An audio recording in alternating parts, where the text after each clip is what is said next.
नमस्कार दोस्तों, मैं अखिलेश मिश्रा आपके अपने एजुकेशनल यूट्यूब चैनल विद्यार्थी तक में स्वागत करता हूं। जय हिंद साथियों, कैसे हैं आप सभी। मैं अखिलेश मिश्रा एक बार फिर से आप सभी साथियों का आपके अपने यूट्यूब चैनल विद्यार्थी तक पे हार्दिक स्वागत करता हूं। साथियों, जैसा कि पता है कि आपको आज से डेली सीटेट को टारगेट करते हुए बाल विकास की क्लास आप लोगों को प्रोवाइड की जा चुकी है। आज अभी हिंदी की क्लास हो रही है, जो कि दोपहर का टाइम आप लोगों को दिया गया था, और एक क्लास आपको पर्यावरण को शाम को दिया जाएगा हमारी तरफ से। साथियों, मैं आप लोगों को बताऊं कि अगर आप लोग बाल विकास की क्लास नहीं देखे हैं तो उसका लिंक आप लोगों को डिस्क्रिप्शन में दे दिया गया है। वो क्लास जाके आप लोग ज़रूर देखिएगा।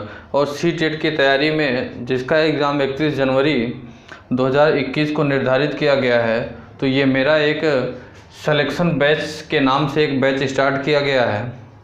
सिलेक्शन बैच के नाम से एक बैच स्टार्ट किया गया है जिसमें 100% सिलेक्शन की गारंटी की बात किया जाए अगर आप लोग मेहनत करते हैं तो। क्योंकि मैं घोल के पिला नहीं दूंगा आप लोगों को मेहनत करनी पड़ेगी। तो अगर आप लोग पूरी मेहनत के साथ अगर हमारे साथ लगते हैं तो 100% सिलेक्शन की गारंटी मेरे द्वारा ली जाती है। आप लोगों को यहाँ से ऐसा कंटेंट प्रोवाइड किया जाएगा कि सीधे आप लोगों को CTET, UP TET and super TET के एग्ज़ाम को टारगेट करते हुए सारी चीज़ें सारे सिलेबस को यहाँ करवाया जाएगा। तो साथियों, आइए हम लोग अपनी क्लास को कंटिन्यू करते हैं। जो लोग बाल विकास की क्लास नहीं देखे होंगे उसका लिंक डिस्क्रिप्शन में दिया हुआ है, जाके आप लोग बाल विकास की क्लास देख सकते हैं। हमारे यूट्यूब चैनल विद्यार्थी तक पे अगर आप नए हैं तो सब्सक्राइब करना मत भूलिए और क्लास को ज़्यादा से ज़्यादा शेयर करिए, जिससे और भी ऐसे अभ्यर्थियों तक हमारी क्लास पहुँच सके जिन्हें ऐसे क्लास की रिक्वायर है, ऐसे क्लास की आवश्यकता है। तो साथियों, हम लोग सीटेट के लिए हिंदी की क्लास करेंगे। तो आइए हम लोग हिंदी की क्लास को स्टार्ट करते हैं।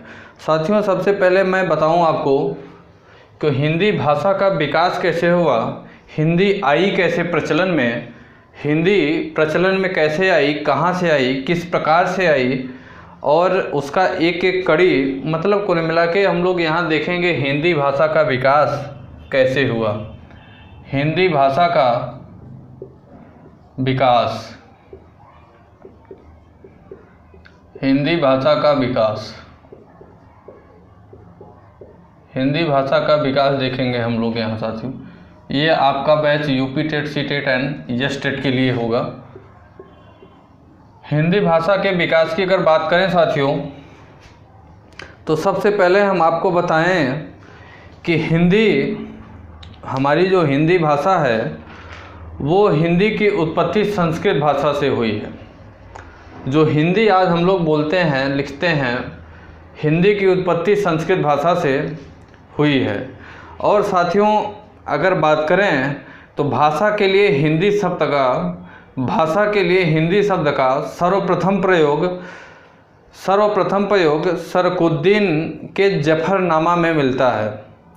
सरफुद्दीन के जफरनामा में मिलता है। सबसे पहले हम यहाँ लिखेंगे कि हिंदी की उत्पत्ति संस्कृत भाषा से हुई है। हिंदी भाषा का विकास हम लोग पढ़ रहे हैं, तो यहाँ हम लोग जानेंगे, तो बिल्कुल बेसिक से हम लोग पढ़ेंगे। जो लोग जिन चीज़ों को जानते हैं वो भी पढ़ेंगे, और जो लोग नहीं जानते उन्हें भी। हमारी क्लास ऐसी क्लास होगी जो कि बिल्कुल जीरो लेवल से लेके शिखर तक की चलेगी। ठीक, बिल्कुल डीपली पढ़ाया जाएगा सारी चीज़ों को, एकदम बेसिक से लेकर हाई लेवल तक। ठीक, तो इसलिए आप लोग क्लास को डिस्टर्ब मत करिएगा, सारी चीज़ें अच्छे से देखिएगा। हो सकता है कुछ चीज़ें आप जानते हैं, कुछ चीज़ें सामने वाला नहीं जानता, जो चीज़ें वो जानता है वो आप न जानते हो। तो इसलिए मुझे यहाँ पे सभी को टारगेट करते हुए क्लासें अच्छे से कंटिन्यू करना पड़ेगा। ठीक, तो साथियों, अगर हम बात करें हिंदी भाषा की, तो हिंदी की उत्पत्ति संस्कृत भाषा से हुई है। हिंदी की उत्पत्ति संस्कृत भाषा से हुई है। संस्कृत भाषा से हुई है। हिंदी की उत्पत्ति संस्कृत भाषा से हुई है।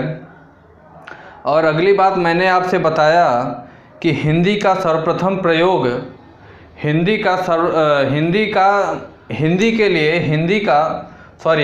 भाषा के लिए हिंदी का सर्वप्रथम प्रयोग अगर हम बात करें सरफुद्दीन के जफरनामा में मिलता है।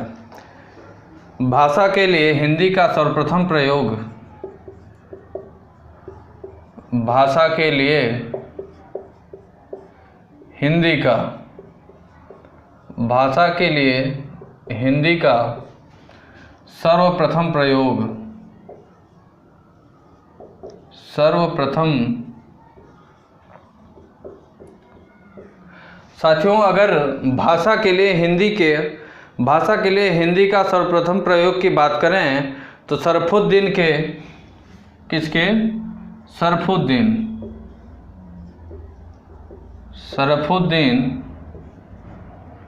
के जफरनामा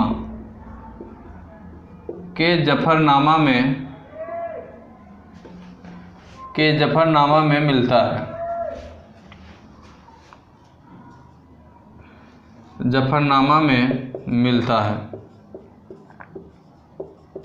साथियों, अगर हम लोग बात करें तो अगर हिंदी का प्रयोग सर्वप्रथम भाषा के लिए कब किया गया प्राचीन समय में, तो अगर हम लोग उसकी बात करें कि भाषा के लिए हिंदी का सर्वप्रथम प्रयोग शरफुद्दीन के जफरनामा में सर्वप्रथम प्रयोग इसका मिलता है। साथियों, अब यहीं पे अगर हम लोग संस्कृत की बात करें हैं कि संस्कृत से निकल के हिंदी भाषा, मतलब हिंदी की जननी संस्कृत भाषा है। ठीक, हिंदी की जननी संस्कृत भाषा है। तो साथियों, अगर हम बात करें तो संस्कृत भाषा को दो रूपों में बांटा गया है। संस्कृत भाषा को दो रूपों में बांटा गया है। संस्कृत भाषा को दो रूपों में बांटा गया है, जिसे पहला वैदिक संस्कृति कहते हैं और दूसरा लौकिक संस्कृति होती है। यहाँ पे हम लोग लिखेंगे कि संस्कृत भाषा को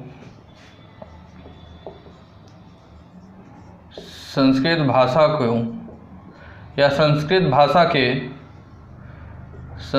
भाषा के दो भाग हैं। अगर बात किया जाए तो संस्कृत भाषा के दो भाग हैं। ठीक, पहला हुआ वैदिक संस्कृति और दूसरा हुआ लौकिक संस्कृति। लौकिक संस्कृत। हिंदी की उत्पत्ति संस्कृत भाषा से हुई, तो वहीं पे हम लोग देख रहे हैं हिंदी भाषा के दो भाग हैं। पहला भाग है वैदिक संस्कृति और दूसरा भाग है लौकिक संस्कृति। अब साथियों, अगर यहीं पे हम लोग बात करें कि लौकिक संस्कृति तथा अलौकिक संस्कृति प्राचीन भारतीय आर्य भाषा है। अगर हम लोग बात करें कि वैदिक संस्कृति और लौकिक संस्कृति कैसी भाषा है, तो यह प्राचीन भारतीय आर्य भाषा होगी। तो ये हमारी जो वैदिक संस्कृति और लौकिक संस्कृति है, इसकी अगर हम बात करेंगे तो यह प्राचीनतम भारतीय आर्य भाषा है। प्राचीन भारतीय आर्य भाषा के रूप में जानी जाती है। ठीक, अगर हम लोग संस्कृत के दो भाग जो होते हैं, वैदिक संस्कृति, लौकिक संस्कृति, तो अगर इसकी बात करें तो वैदिक संस्कृति और लौकिक संस्कृति को प्राचीनतम भारतीय आर्य भाषा के रूप में भी जानते हैं। अगली बात करें अगर साथियों वैदिक संस्कृति के लिए, तो वैदिक संस्कृति के लिए यास्क तथा पाणिनि ने छंदस नाम भी प्रयुक्त किया है। यहाँ पे आपसे क्वेश्चन पूछ लेगा कि वैदिक संस्कृति के लिए पाणिनि ने कौन सा नाम प्रयुक्त किया है, तो वैदिक संस्कृति के लिए यास्क तथा पाणिनि ने। ठीक, अगर बात करें यहाँ पे वैदिक संस्कृति की, तो वैदिक संस्कृत के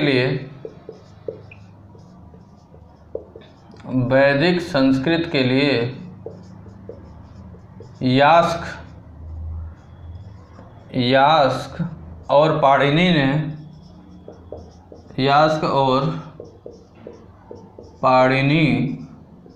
ने छंदस नामक शब्द का प्रयोग किया है। कौन सा शब्द? छांदस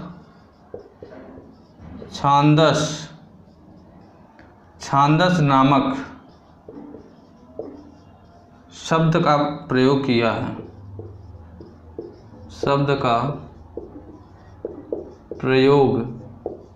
है।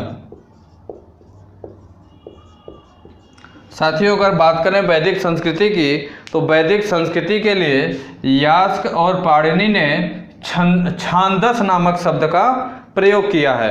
और साथियों इसके प्रयोग का समय, जो ये प्रयोग किया गया था, छांदस नामक शब्द का जो प्रयोग किया गया था, इसके प्रयोग का समय 1500 ईसा पूर्व से 1000 ईसा पूर्व के बीच में माना जाता है। जो छंदस नामक शब्द का प्रयोग किया गया, तो इसके प्रयोग के अगर समय की बात करें तो 1500 ईसा पूर्व से लेकर 1000 ईसा पूर्व के बीच में यह शब्द प्रयोग किया गया। साथियों दूसरी बात है, अगर लौकिक संस्कृति के प्रयोग के समय की बात करें, लौकिक संस्कृति के समय की बात अगर किया जाए, वैदिक संस्कृति की, तो वैदिक संस्कृति के प्रयोग की बात है 1500 ईसा पूर्व से लेकर 1000 ईसा पूर्व के बीच में।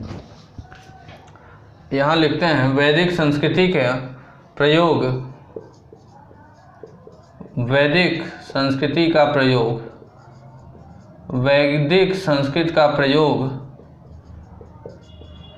1500 ईसा पूर्व से लेकर 1500 ईसा पूर्व से 1000 ईसा पूर्व के बीच, 1000 ईसा पूर्व के बीच माना जाता है, माना जाता है। साथियों यहाँ आपसे ये क्वेश्चन पूछ सकता है कि वैदिक संस्कृति के प्रयोग का समय काल क्या है, तो यहाँ आप लोगों को उत्तर देना होगा कि वैदिक संस्कृति के प्रयोग का समय काल 1500 ईसा पूर्व से 1000 ईसा पूर्व के बीच में माना जाता है। साथियों अगर यहीं पे आपसे अगला सवाल आ जाए कि वैदिक तो हो गया, अगली होती है भाषा हमारी लौकिक संस्कृति। कौन सी होती है? लौकिक संस्कृति। तो अगर लौकिक संस्कृति की बात की जाए कि लौकिक संस्कृति के प्रयोग का समय काल, तो उसका लौकिक संस्कृति के प्रयोग का समय काल 1000 ईसा पूर्व से लेकर 500 ईसा पूर्व के बीच में माना जाता है। लौकिक संस्कृति के प्रयोग का, लौकिक संस्कृति के प्रयोग का समय काल 1000 ईसा पूर्व से 1000 ईसा पूर्व से 1000 ईसा पूर्व से 500 ईसा पूर्व के बीच माना जाता है।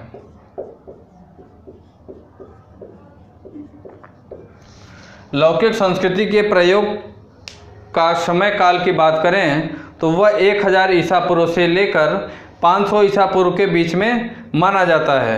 साथियों वैदिक भाषा के साथ साथ ही बोलचाल की भाषा संस्कृत थी। ठीक, वैदिक भाषा के साथ साथ बोलचाल की भी भाषा संस्कृत थी। ये भी आप लोग दिमाग में अपने रखिएगा। साथ ही साथ जिसे लौकिक संस्कृति भी कहा जाता है, मतलब वैदिक भाषा के साथ साथ बोलचाल की भाषा संस्कृत थी, और जिसे लौकिक संस्कृति भी कहा जाता है, जिसे लौकिक संस्कृति भी कहा जाता है। अगली बात अगर बात करें साथियों कि संसार के विभिन्न भाषाओं को लिखने के लिए अनेक लिपियां प्रचलित होती थी। अगर हम बात करें कि संसार की जो भी विभिन्न भाषाएं हैं, कोई भी भाषा होगी, ठीक, जैसे हम कहते हैं कि हिंदी है, संस्कृत है, मराठी है, नेपाली है, बांग्ला है, ठीक है, इस तरीके की जो भी भाषाएं हैं, तो ये सभी भाषाओं को लिखने के लिए एक पार्टिकुलर अनेक लिपि का प्रयोग किया जाता था, अनेक लिपि का प्रचलन किया जाता था,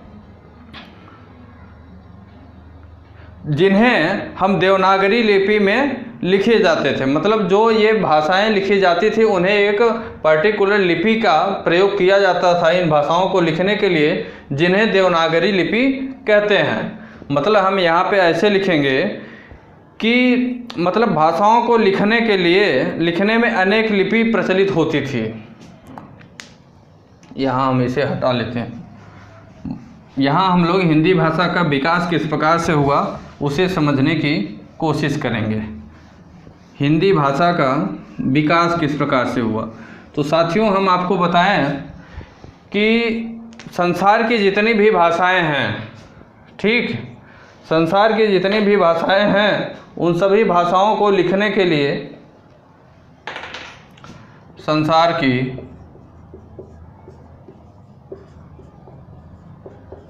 जितनी भी भाषाएं हैं, जितनी भी भाषाएं हैं उन्हें लिखने के लिए, लिखने के लिए अनेक लिपि का प्रयोग किया जाता था। अनेक लिपि का, अनेक लिपि का प्रयोग किया जाता था। ठीक, अनेक लिपि का प्रयोग किया जाता था या अनेक लिपि प्रचलित है। जैसे जैसे हम भाषाओं की बात करें तो हिंदी हुई, संस्कृत हुई, जैसे हिंदी हुई, संस्कृत, मराठी, ठीक, बांग्ला, बंगाली आदि भाषाएं, आदि सभी भाषाएं, आज सभी भाषाओं को, सभी भाषाओं को जिस लिपि में लिखा जाता था उसे देवनागरी लिपि कहते हैं। आज सभी भाषाओं को देवनागरी लिपि में, देवनागरी लिपि में, देवनागरी लिपि में लिखा जाता है। देवनागरी लिपि में लिखा जाता है। साथियों, संसार की जितनी भी भाषाएं हैं, ठीक, संसार की जो भी विभिन्न भाषाएं हैं उन्हें लिखने के लिए अनेक लिपियां भी प्रचलित हुआ करती थी। जैसे वो हिंदी हुई, संस्कृत हुई, मराठी हुई, बंगाली हुई, आदि जितनी भी भाषाएं हैं उन सभी भाषाओं को लिखने के लिए एक अनेक लिपियां प्रचलित थी। ठीक, तो इस तरीके की जो भी भाषाएं उसे देवनागरी लिपि में लिखी जाती हैं।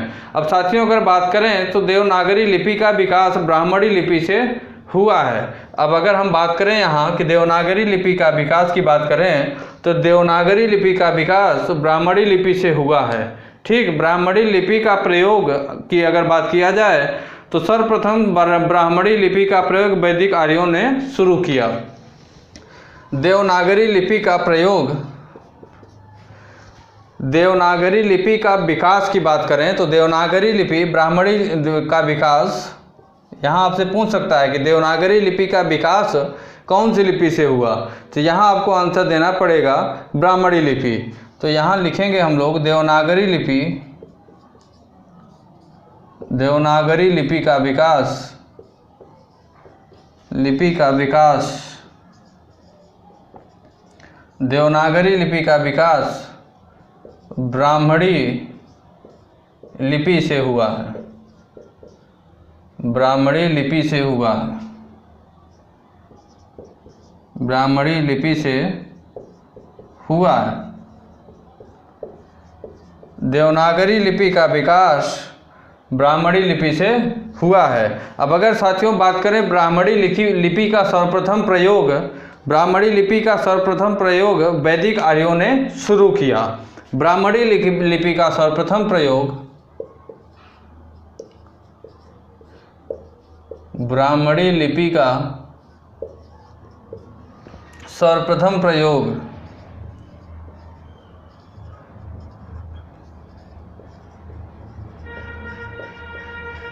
ब्राह्मणी लिपि का सर्वप्रथम प्रयोग वैदिक आर्यों ने शुरू किया। वैदिक आर्यों ने शुरू किया। ब्राह्मणी लिपि का सर्वप्रथम प्रयोग वैदिक आर्यों ने शुरू किया। ठीक साथियों, ये हम लोग छोटी सी एक जानकारी लिए। जानकारी क्या क्या लिए कि हिंदी भाषा की विकास हम लोग पढ़ रहे हैं। तो हिंदी भाषा के विकास की अगर बात करें तो हिंदी भाषा का विकास संस्कृत भाषा से हुआ। हिंदी भाषा का विकास संस्कृत भाषा से हुआ। अर्थात कहा जाए तो हिंदी की जननी संस्कृत भाषा है। हिंदी की जननी संस्कृत भाषा को माना जाता है। तो अगर बात करें तो भाषा के लिए हिंदी शब्द का प्राचीनतम प्रयोग, भाषा के लिए हिंदी शब्द का सर्वप्रथम प्रयोग की अगर बात किया जाए तो वो शरफुद्दीन ने अपने जफरनामा में किया था। हिंदी भाषा का अगर प्राचीनतम सर्वप्रथम प्रयोग की बात करें तो शरफुद्दीन ने अपने जफरनामा में प्रयोग किया था। अब साथियों, यहाँ अगर संस्कृत हिंदी की जननी है तो संस्कृत की भी हम लोगों को बात करनी थी। तो संस्कृत की जब हम लोग बात किए तो संस्कृत भाषा के दो रूप हुए। संस्कृत भाषा के दो रूप हुए। पहला रूप हुआ वैदिक संस्कृति, दूसरा लौकिक संस्कृति। पहला वैदिक संस्कृति, दूसरा लौकिक संस्कृति। तो बात साथियों फिर बात की हम लोग कि वैदिक संस्कृति तथा लौकिक संस्कृति प्राचीन भारतीय आर्य भाषा है। यहाँ आपसे क्वेश्चन पूछेगा कि वैदिक संस्कृति पूछ लेगा या लौकिक संस्कृति पूछेगा या दोनों एक साथ पूछ लेगा कि यह किस प्रकार की भाषा है। तो यहाँ आप लोगों को बताना पड़ेगा कि वैदिक संस्कृति या लौकिक संस्कृति प्राचीन भारतीय आर्य भाषा है। फिर साथियों अगर बात करें तो वैदिक संस्कृति के लिए यास्क और पाणिनि ने छांदस नाम भी प्रयुक्त किया है। वैदिक संस्कृति के लिए यास्क और पाणिनि ने छांदस नाम भी प्रयुक्त किया है। और उसके बाद अगर वैदिक संस्कृति के समय की काल की बात करें तो उसका समयकाल, वैदिक संस्कृति का समयकाल 1500 ईसा पूर्व से 1000 ईसा पूर्व माना जाता है। ठीक, उसके बाद बात आती है लौकिक संस्कृति की। तो लौकिक संस्कृति के समयकाल की अगर बात करें तो लौकिक संस्कृति का समयकाल 1000 ईसा पूर्व से 500 ईसा पूर्व के बीच में माना जाता है। फिर साथियों अगली बात उठती है कि संसार की जो भी भाषाएं हैं उन्हें लिखने के लिए एक किसी पार्टिकुलर लिपि की आवश्यकता होती है। चाहे वो कोई भी भाषा हो, हिंदी हो, संस्कृत हो, मराठी हो, बंगाली हो, उड़िया हो, तेलुगु हो, कोई भी भाषा हो, उन भाषाओं को लिखने के लिए एक पार्टिकुलर लिपि की आवश्यकता होती है। तो ये जो भाषाएं हैं, हिंदी है, संस्कृत, मराठी, बंगाली, ये आज सभी जो भाषाएं हैं इन सभी भाषाओं को देवनागरी लिपि में लिखा जाता है। ये जो भाषाएं हैं इन भाषाओं को लिखने के लिए देवनागरी लिपि का प्रयोग किया जाता है। साथ ही साथ मैंने आपको बताया कि देवनागरी लिपि का विकास कहाँ से हुआ। तो देवनागरी लिपि के अगर विकास की बात किया जाए तो देवनागरी लिपि का विकास ब्राह्मणी लिपि से हुआ। देवनागरी लिपि का विकास ब्राह्मणी लिपि से हुआ। उसके बाद मैंने आपको बताया कि ब्राह्मणी लिपि का सर्वप्रथम प्रयोग वैदिक आर्यों ने शुरू किया। ब्राह्मणी लिपि के अगर सर्वप्रथम प्रयोग की बात करें तो ब्राह्मणी लिपि का सर्वप्रथम प्रयोग वैदिक आर्यों ने ही शुरू किया। ठीक साथियों, अब आइए हम लोग इस पे बात करेंगे कि भारतीय आर्य भाषा का विभाजन किस प्रकार से हुआ। भारतीय आर्य भाषाओं का विभाजन किस प्रकार से हुआ, ये मैं आपको थोड़ी सी बातें डिटेल में हिंदी भाषा का विकास किस प्रकार से हुआ उस पर चर्चा हम लोग कर रहे हैं। ये क्लासें आपको सीटेट के लिए जो भी अभ्यर्थी हैं अप्लाई किए हैं उन सभी अभ्यर्थियों के लिए बहुत ही हेल्पफुल होगी, काफ़ी मददगार साबित होगी। बस आप लोग अच्छे से पढ़ने की कोशिश करिएगा। ठीक साथियों, तो साथियों अगर हम बात करें कि भारतीय आर्य भाषा के विभाजन की अगर हम बात करेंगे तो भारतीय आर्य भाषा को 3 भागों में विभाजित किया गया है। भारतीय आर्य भाषा को 3 भागों में विभाजित किया गया।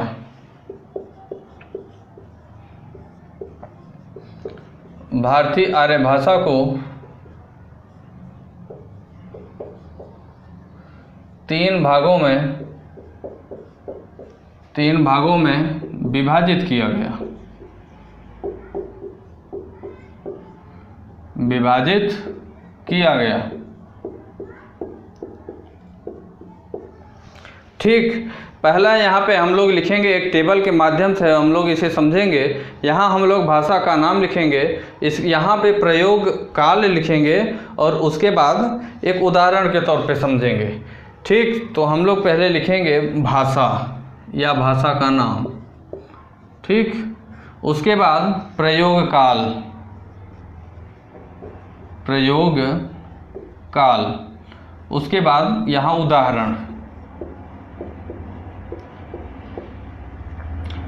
यहाँ उदाहरण होगा, यहाँ प्रयोग काल हम लोग लिखेंगे, यहाँ भाषा।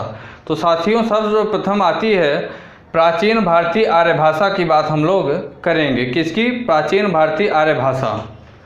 पहला आएगा प्राचीन भारतीय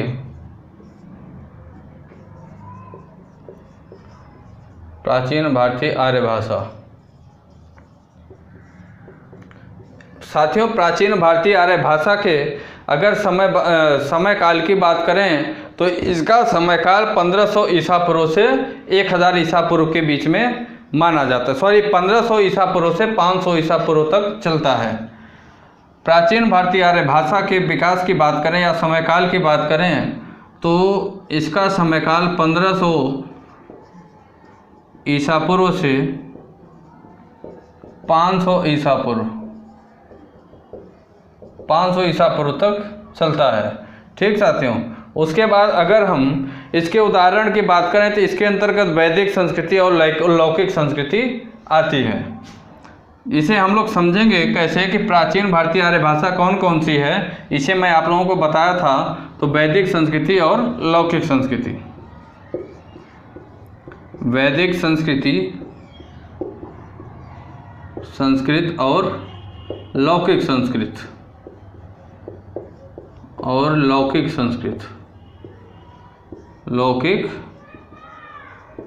संस्कृत।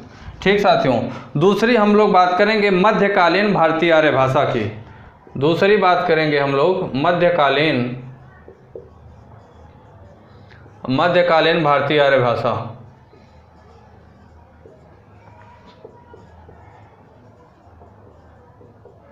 मध्यकालीन भारतीय आर्य भाषा की बात करेंगे तो साथियों, अगर हम लोग मध्यकालीन भारतीय आर्य भाषा की बात करेंगे तो यह 500 ईसा पूर्व से 1000 ईस्वी तक चलती है। कब तक? 500 ईसा पूर्व से लेकर 500 ईसा पूर्व से 1000 ईस्वी तक 1000 ईस्वी तक यह चलती है। ठीक, और इसके अगर उदाहरण की बात करें तो इसके उदाहरण के अंतर्गत मध्यकालीन भारतीय आर्य भाषा के अंतर्गत आती है पाली प्राकृत अपभ्रंश। कौन सी? पाली प्राकृत व अपभ्रंश। पाली प्राकृत और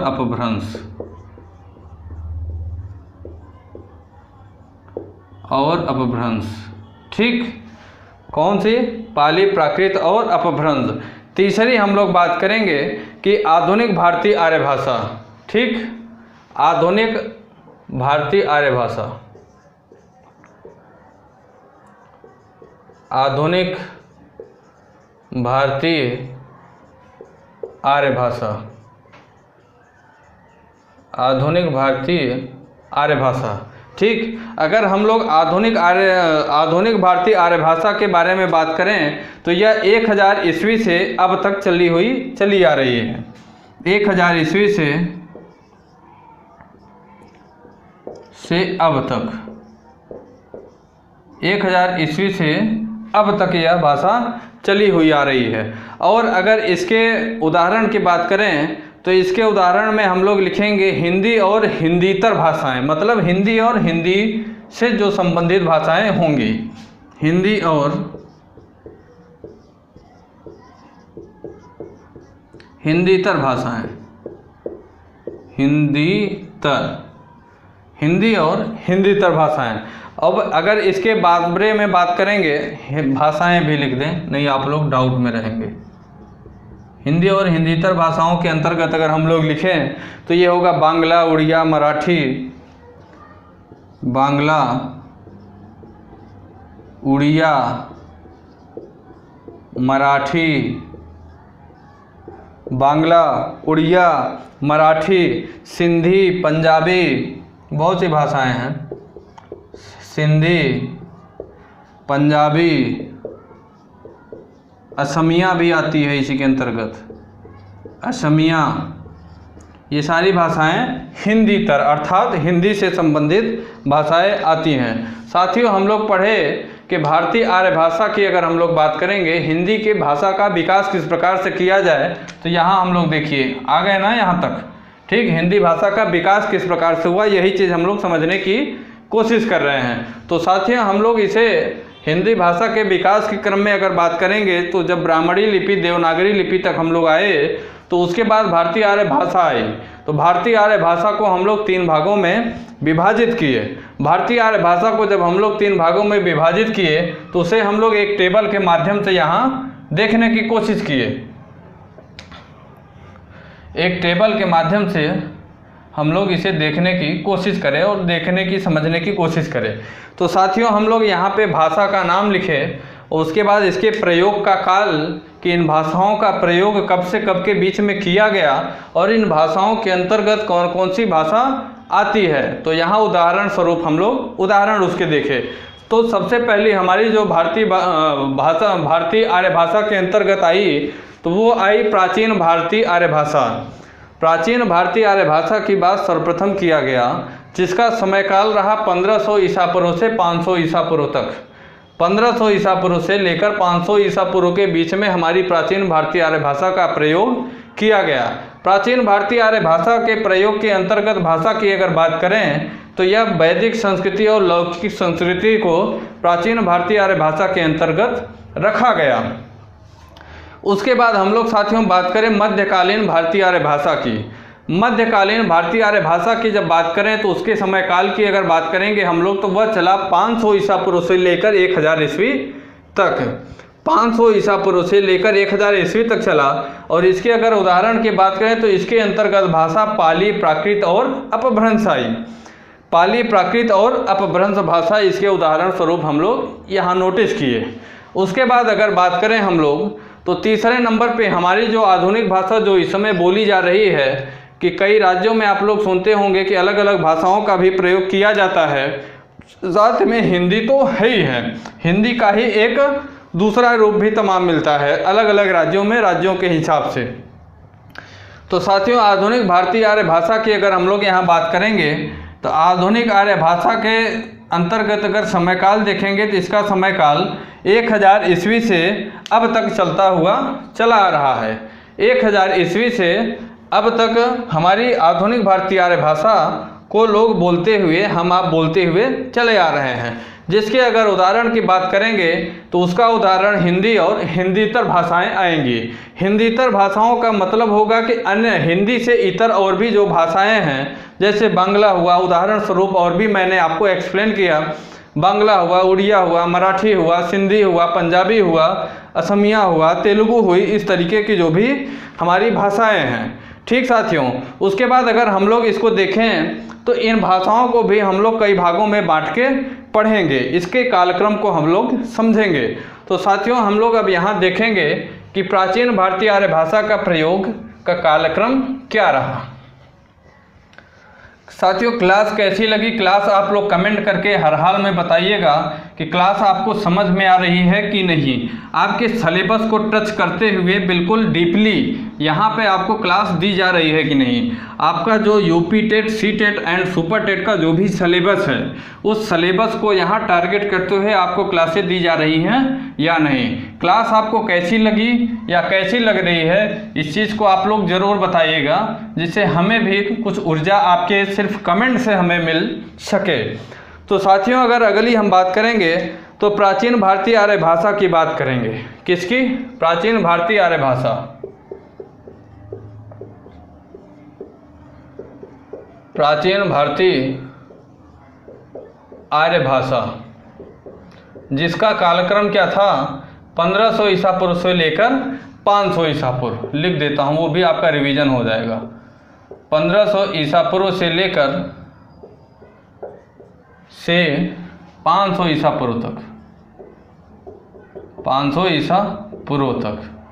ठीक साथियों, ये हमारी प्राचीन आर्य भाषा चलिए। इसके अंतर्गत हम 2 भाषाएं पढ़े, कौन कौन सी? वैदिक संस्कृति और लौकिक संस्कृति।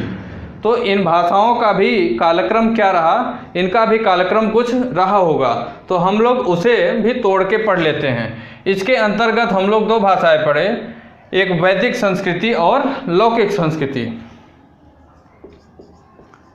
वैदिक संस्कृति और लौकिक संस्कृति।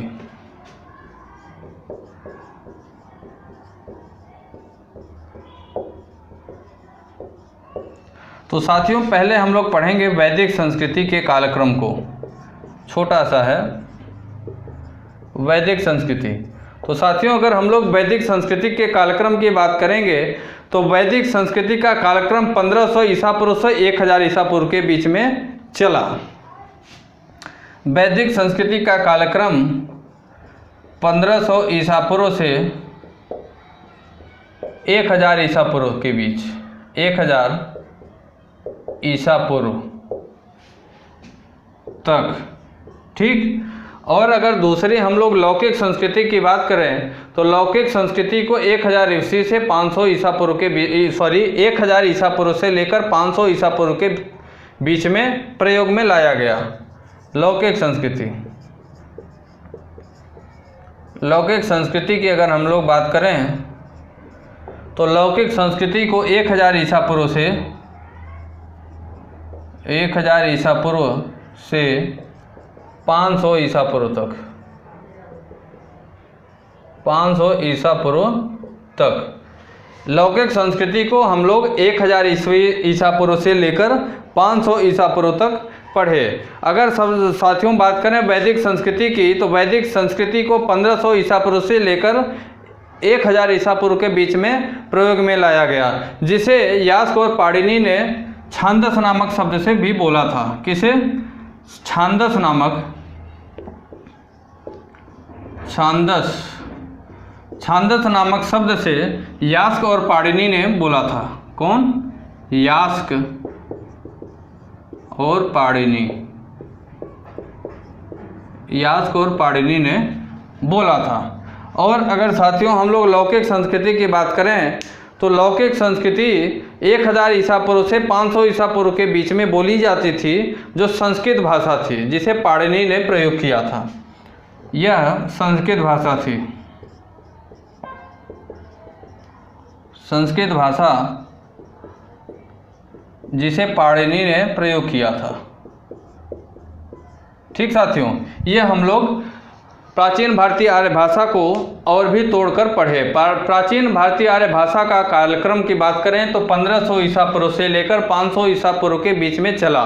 इस दौरान दो भाषाओं को हम लोग प्रयोग में लिए। पहली भाषा थी हमारी वैदिक संस्कृति और दूसरी भाषा थी लौकिक संस्कृति। उसके बाद हम लोग वैदिक संस्कृति के कालक्रम को देखें तो उसका कालक्रम 1500 ईसा पूर्व से 1000 ईसा पूर्व के बीच में चला। उसके बाद हम लोग लौकिक संस्कृति के कालक्रम को देखें जिसका कालक्रम 1000 ईसा पूर्व से लेकर 500 ईसा पूर्व के बीच में प्रयोग में लाया गया। ठीक साथियों, उसके बाद हम लोग अगर मध्यकालीन भारतीय आर्य भाषा की बात करें जिसका जो है प्राकृत का समय भी कहते हैं, मध्यकालीन भारतीय आर्य भाषा। अगली हम लोग हिंदी भाषा के विकास की बात कर रहे हैं तो जिसे हम लोग थोड़ा सा अच्छे से पढ़ेंगे तभी आगे की चीज़ें समझ में आएंगी। ठीक, अब यहाँ हम लोग पढ़ेंगे मध्यकालीन भारतीय आर्य भाषा। क्या पढ़ेंगे? मध्यकालीन भारतीय आर्य भाषा। मध्यकालीन भारतीय आर्य भाषा हम लोग पढ़ेंगे जिसका कालक्रम हम लोग पढ़े थे, जिसका कालक्रम 500 ईसा पूर्व से 1000 ईस्वी तक चला। 500 ईसा पूर्व से 1000 ईस्वी तक चला। ठीक साथियों, अगर हम लोग मध्यकालीन भारतीय आर्य भाषा की बात करें तो जिसे प्राकृत का समय भी कहते हैं। मध्यकालीन भारतीय आर्य भाषा का जो समय था कालक्रम, इसे प्राकृत का समय भी कहते हैं। प्राकृत का समय, प्राकृत का समय भी कहते हैं। ठीक साथियों, तो उसके बाद फिर अब इसे थोड़ा सा हम लोग देख लेते हैं। तो मध्यकालीन भारतीय आर्य भाषा को प्राकृत का समय भी कहते हैं, जिसका प्रथम काल प्राकृत कहते हैं। प्रथम काल जो होता है वो प्राकृत काल होता है। प्रथम काल जिसे हम प्राकृत कहते हैं। क्या कहते हैं? प्राकृत कहते हैं। अगर हम लोग प्राकृत की बात करें तो प्राकृत के अंतर्गत अगर देखें तो प्राकृत भारत की प्रथम देश भाषा है तथा भगवान बुद्ध के सारे उपदेश पाली में ही लिखे गए हैं। इसके अंतर्गत जो हुआ है प्राकृत के अंतर्गत पाली के, तो भगवान बुद्ध के जितने भी उपदेश हैं वो सारे उपदेश पाली भाषा में ही लिखे गए हैं। भगवान बुद्ध के जितने उपदेश हैं ये सारे जो है उपदेश पाली भाषा में ही दिए गए हैं। साथियों क्लास लंबी हो रही है, आप लोग यहाँ तक अच्छे से पढ़िएगा। आपको बिल्कुल वीआईपी जबरदस्त कंटेंट सीधे आपको सीटेट के एग्ज़ाम को टारगेट करते हुए दिया जा रहा है। बिल्कुल मन लगा के पढ़िएगा। अगर आप लोग पिछली वीडियो बाल विकास की नहीं देखे हैं तो उसका लिंक डिस्क्रिप्शन में दिया जाएगा, आप उसे देख लीजिएगा हर हाल में। ठीक, क्लास को हम यहीं से एंड करते हैं। इसी के जस्ट बाद से मध्यकालीन भारतीय आर्य भाषा जो हम लोग पढ़ रहे हैं, जिसे प्राकृत का समय काल भी कहा जाता है, इसी के जस्ट बाद से हम लोग कल की क्लास को कंटिन्यू करेंगे। जय हिंद, जय भारत। दोस्तों अगर आप हमारे YouTube चैनल विद्यार्थी तक पे नए हैं तो लाइक करें, सब्सक्राइब करें और बेल आइकन को दबाना ना भूलें। धन्यवाद।